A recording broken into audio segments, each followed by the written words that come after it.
You're listening to Now I've Heard Everything. Interviews from the 80s, 90s, and 2000s with voices from the past.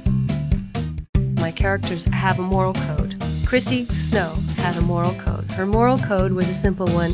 She would never tell a lie. She would never steal anybody's husbands or boyfriends. She was the daughter of a minister. We knew exactly the box she lived in. We knew what she would and wouldn't do. Actress Suzanne Somers. Today on Now I've Heard Everything. I'm Bill Thompson. For many years, actress Suzanne Somers kept us laughing. A talented comedic actress, she knew how to leverage her blonde good looks for a laugh.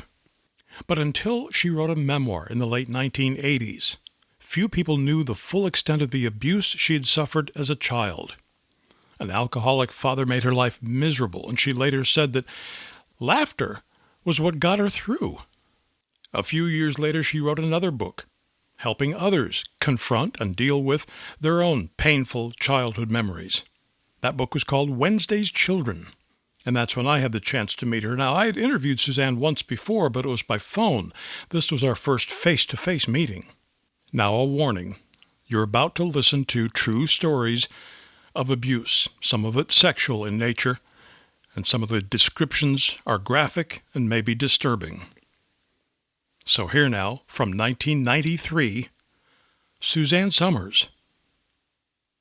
Well, the last book I wrote, Keeping Secrets, seemed to help so many people.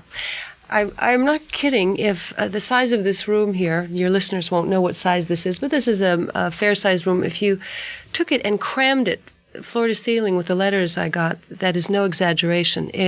Thousands and thousands of letters, and in fact they're still coming in, of people saying, through your story, I saw what's wrong with my life. And then I realized my story isn't important. What is important is, as the listener, as the reader, that you see bits and pieces of your own life in it, and then it makes you realize, that's why I do what I do. That's why I do the things that I do. That's why I can't put my finger on happiness. So because of the success of that book, I decided this year to write Wednesday's Children and interview many, many people who lived abusive backgrounds, because mine focused mainly on being a child of an alcoholic, which was emotional abuse and physical abuse.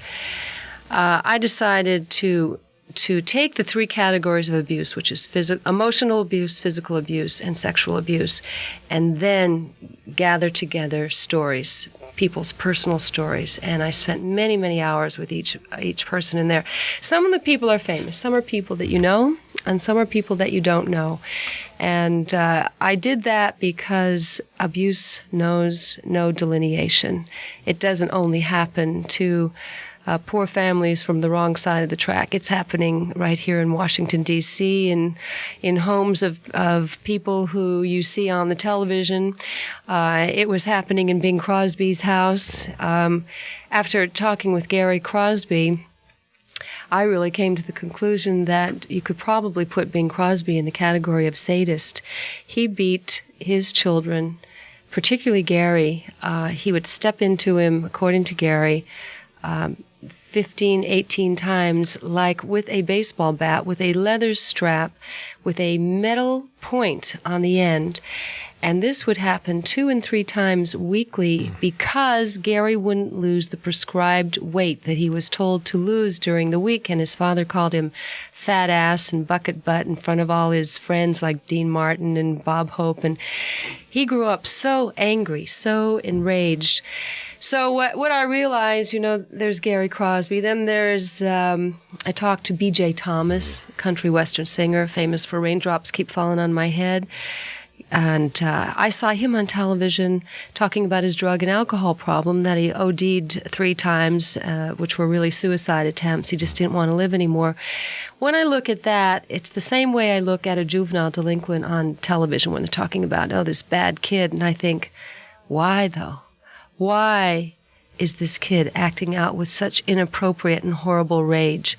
Why was B.J. Thomas wanting to kill himself? Why did he OD 3 times on purpose? And talking to B.J. Thomas, he said, well, nothing really happened in my childhood. And after about an hour of conversation, he said, well, my father I said, I was an angry kid.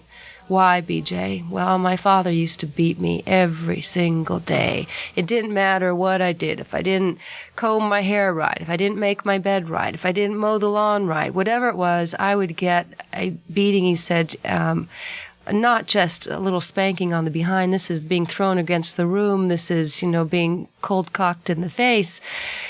And then, he said, and then there was another thing. Well, what, BJ? Well, from the time I was 2 years old, a man who was living with us all through my childhood, a relative very close to me, was putting his penis in my mouth. And he said, even as a 2-year-old, I knew there was something wrong with this. He said, but I was too scared to tell anybody and too scared not to do it. He said, and all it made me feel was shamed, like I was worthless, and then my father would beat me, and then I had my answer, like I got my answer in so many of these stories. So it's very logical, with all that pain that little kid carried around, that it's going to manifest in his later life, and there is the reason for the drugs, the alcohol, the 3 suicide attempts, pronounced dead 3 different times. He said, I did not want to live. He was brought back to life. So I found the pattern in Wednesday's children was what they endured in their childhood. When they left home, they recreated the same pattern again. What you hate is what you are, and what you recreate because it's what's familiar. And that the symptoms, drug addiction, compulsive overeating, some people are sex addicts, and I used to kind of make light of sex addicts and say, gee, I wasn't that lucky. And as a lecturer, I would get a laugh out of the audience until one day a girl came up to me and she said, I really resent what you said. She said, I'm a sex addict. She said, I was sexually abused as a child. And she said, I am doing intensive work on myself. She said, but it's the only way I learned that people would like me. And she said, there's never any gratification in it. She said, it's furtive, it's shameful, everything about it. She said, it makes me want to kill myself. So I interviewed her in this book. Her name is Marie Williams in the book. And what turned out with Marie in this book was that her father started sexually molesting her at age 4.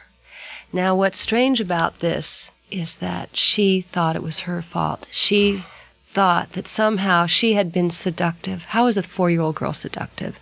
I mean, it's impossible. She felt that if she hadn't been so seductive, her father wouldn't have done it because he convinced her it was her fault. And he also told her if she ever told anyone, he would kill her. So she lived under the threat of this. By age 14, he had gotten her pregnant.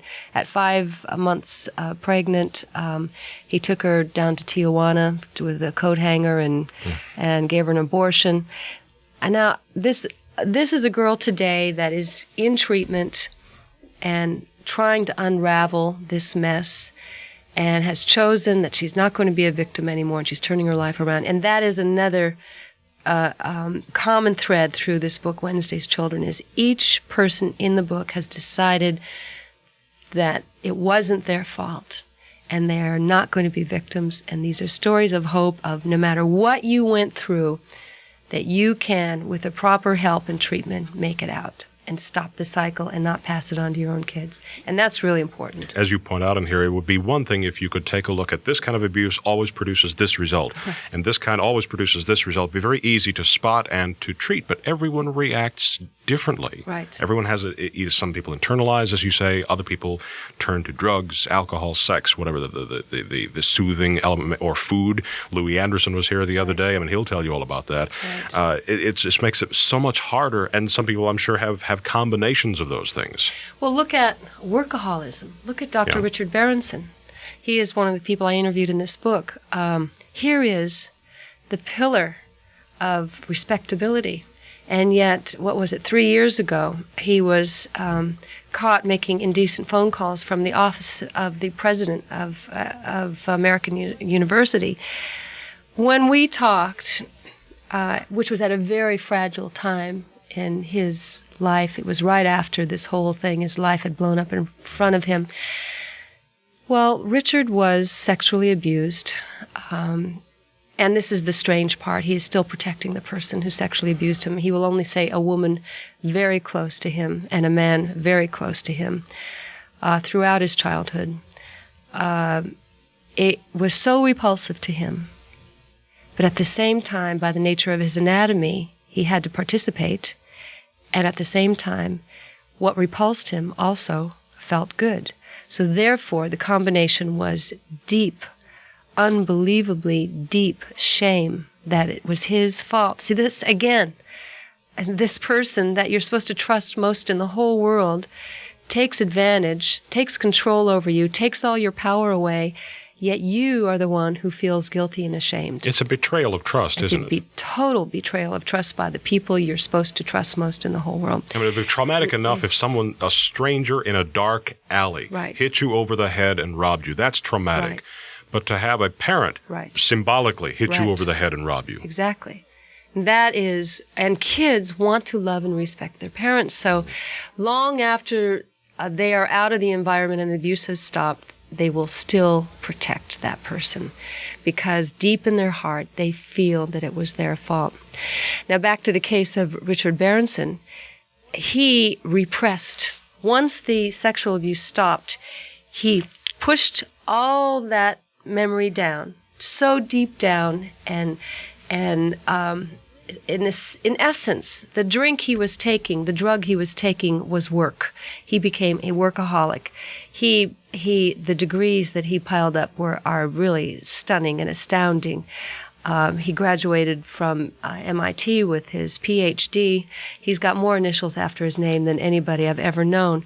He said that he would work 16, 17, 18 hours a day. He would work until he'd finally pass out into sleep. And it's really that case of I'm dancing as fast as I can because if I keep moving, I won't have to remember.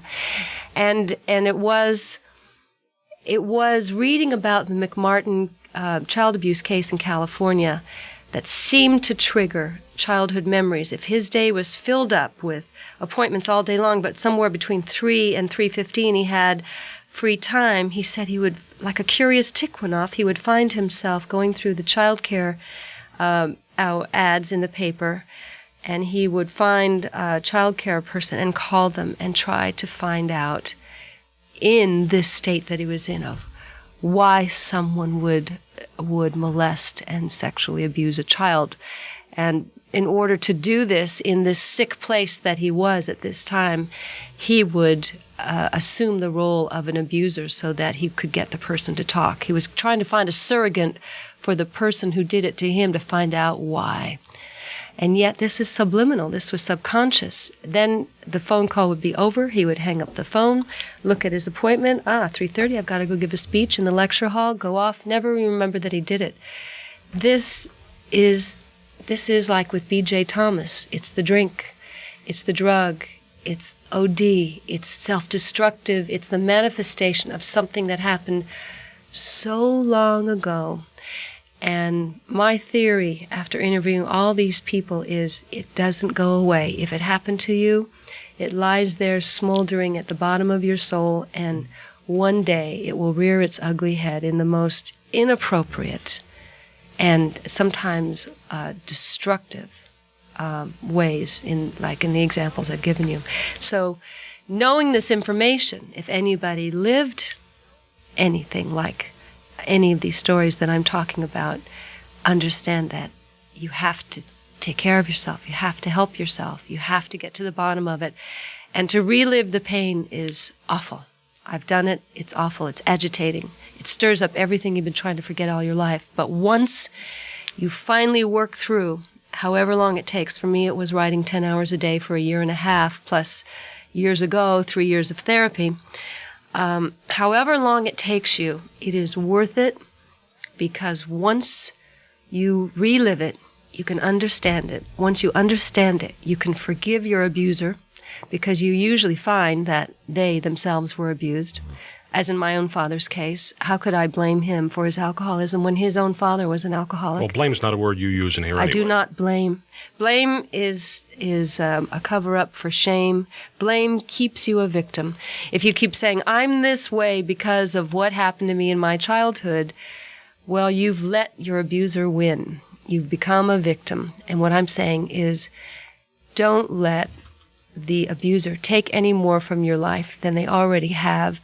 Stop being a victim. Don't choose to be a victim. And get to the place where you understand it so well that you can forgive them and get past your anger and get on with your life. And I'll tell you from my own personal experience that I feel so free and unblocked, and the work that I'm doing today is so much better than anything I've ever done, and I truly feel I can do anything if I decide I want to work hard because I don't have any old crap. I was curious, how does your own life experience affect the way you portray a mom on TV? My life experience, that's a very good question, because I've really thought about this. And the one thing I try to portray is a nurturing mother. Not sappy, because I'm a comedian and part of my job is to make people laugh. But when one of my children on television needs attention, zap, I go right into, I become a safe adult to my children. A safe adult is someone who won't laugh at them when they tell you your problems, who won't go blabbing it all over the place. That's really important to kids. Who, when they ask you a question, you don't keep your head buried in the newspaper. Who, when you make a promise to them, you keep it. And if you can't keep it, you tell them why you can't keep it and reschedule it for when you can. And that you show up and follow through. That is what nurturing is about. Nurturing is also, gee, you look nice today. Gee, what a good job you did on your homework. What a nice job you did on your cleaning your room. Little things that give kids their value. Have you ever been offered a script and you've said, well, no, this isn't right. This doesn't feel good? Well, my last series, She's the Sheriff, I was frustrated on that show because I'd read the script and there'd be big jokes, but it would be at the expense of the kids. And I said, the one thing that I put out there on television is likability. And I'm likable because my characters have a moral code. Chrissy Snow had a moral code. Her moral code was a simple one. She would never tell a lie. She would never steal anybody's husbands or boyfriends. She was the daughter of a minister. We knew exactly the box she lived in. We knew what she would and wouldn't do. On She's the Sheriff, when I'd read the script and it would be at the expense of the kid, I'd say, we can't do that. I won't do that. So we do it so that the kid was properly taken care of, and then it wouldn't be funny. So I had to give up being funny to do the right thing because I was the boss at work, the sheriff, and I was the boss at home because I was a single mother. So this time, with Step by Step, when Tom Miller and Bob Boyette, who produced the show, called me in and said, first it was they want a single mother with 6 children, and I said no. I don't want to do that show because I have to be, the buck will stop with me and I'll never be able to be funny. A year later they came to me and they said, we've changed the show. We want Patrick Duffy to be a single father with 3 kids and you a single mother with 3 kids. I said, that will work. There's the jeopardy. His kids hate my kids hate. That's a typical blended family. So yeah, the Brady Bunch, it ain't. And it ain't and it is. It's probably the 90s version because unfortunately 50% of all the kids in this country are That's children true. of divorce. And many of those blended families engender abuse of one kind or another of their own. Right. I think we've not even thought about what divorce does to kids. My son, who's 27, said to me last Christmas, Ma, it doesn't matter which parent I spend the holidays with. I'm always guilty that I'm not with the other one. And I said, and that, unfortunately, is your legacy as a child of abuse. And I wish I could change it, but I can't. But he will learn from that and turn that negative into a positive, just as we have to do with everything. Scott Peck wrote an incredible book, The Road Less Traveled, and he said there are no mistakes in life, only lessons. And throughout Wednesday's Children, this book, throughout Keeping Secrets, the theme is always don't blame and understand that through the negative things in your life is where you grow spiritually and emotionally, and you will become a better person if you make it out. Suzanne Somers was diagnosed with breast cancer in 2000. Now, she recovered, but the cancer returned earlier this year, and Suzanne died in October, one day before her 77th birthday. Now, you can get a copy of Wednesday's Children by Suzanne Somers by tapping on the link in our show notes or by going to our website, heardeverything.com. We may earn an Amazon commission if you make a purchase. And while you're at heardeverything.com, don't miss my interviews with two other celebrities who had to deal with very painful childhood abuse. My 1988 conversation with the woman whose story became a best-selling book and a movie called Mommy Dearest, Christina Crawford. I think most people know that I was abused as a child, and so it is going from being victimized to surviving that trauma, and more than surviving, beginning to deal with it. And my 1995 interview with comedian Louis Anderson. No matter how successful and rich and, famous I became, it didn't make me any happier. So I had to find inside what was really important. And of course, we post new episodes of Now I've Heard Everything every Monday, Wednesday, and Friday, and you can find us everywhere you listen to podcasts. Thank you so much for listening. Next time on Now I've Heard Everything, it's still a few weeks till Christmas, but we're going to the North Pole. We'll go there in my 1987 interview with explorer Will Steger. It really wasn't the goal of reaching the pole that we were seeking. It was the process of reaching the pole. It's the moment by moment experiences where you grow and you learn. And reaching the pole on May 1st was actually fairly anticlimactic. That's next time on Now I've Heard Everything. I'm Bill Thompson.